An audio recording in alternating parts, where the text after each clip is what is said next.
अगर आपके भी मन में अक्सर बुरे विचार आते हैं, गंदे और अश्लील विचार चलते रहते हैं, तो आपको ये बौद्ध कहानी जरूर सुननी चाहिए। एक गांव में एक जवान लड़का रहता था।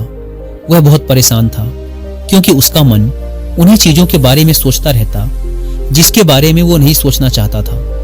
वह अपनी छोटी छोटी क्षणिक खुशियों के लिए अपने दिन का ज्यादातर समय बर्बाद कर देता और फिर बाद में इसके लिए पश्चाताप करता, लेकिन वो ना चाहते हुए भी अगले दिन फिर उन्हीं आदतों को दोहराता।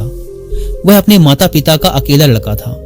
माता पिता धीरे धीरे बूढ़े हो रहे थे और वो जवान, लेकिन वो कुछ भी ऐसा नहीं कर पा रहा था जिससे उसके माता पिता को उस पर गर्व हो। वह जानता तो था कि वह अपने समय और जिंदगी के साथ गलत कर रहा है, लेकिन वो बहुत कोशिश करने के बाद भी खुद को बदल नहीं पा रहा था। वह अपनी समस्याओं के बारे में दूसरे बड़े लोगों को बताता और लोग उसे तरह तरह के सुझाव देते, लेकिन फिर भी कुछ भी बदलाव नहीं आ रहा था। अब तो उस लड़के को भी ऐसा लगने लगा था कि उसका बाकी का जीवन ऐसे ही मानसिक बोझ और बुरी आदतों के साथ बीतने वाला है। इसीलिए अब वह बहुत ही उदास और परेशान रहने लगा था। एक दिन ऐसे ही वह अपने विचारों में खोया हुआ अपने गांव के तालाब के किनारे बैठा हुआ था। तभी पीछे से उसका एक मित्र भागता हुआ आया और बड़े उत्साह से उसके कंधे पर हाथ रखकर बोला, मित्र, मुझे तुम्हारी सभी समस्याओं का समाधान मिल गया है। अपने मित्र के मुंह से यह बात सुनकर वह लड़का बहुत खुश हो जाता है और पूछता है, क्या समाधान मिला मेरी समस्याओं का? लड़के के मित्र ने कहा, ध्यान। ध्यान तुम्हारी सभी समस्याओं का समाधान है। लड़के ने कहा, यह ध्यान क्या होता है? मित्र ने कहा, कल हमारे गांव में एक बौद्ध भिक्षु भिक्षाटन के लिए आए थे।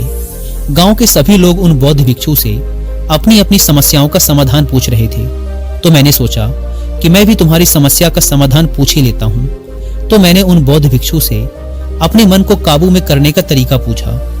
मेरा प्रश्न सुनकर उन बौद्ध भिक्षु ने ज्यादा तो कुछ नहीं कहा, बस इतना ही कहा कि ध्यान जीवन की सभी समस्याओं का समाधान है। मैंने सोचा कि तुम्हें ध्यान के बारे में पता होगा, इसीलिए मैंने उन बौद्ध भिक्षु से ध्यान के विषय में ज्यादा कुछ नहीं पूछा।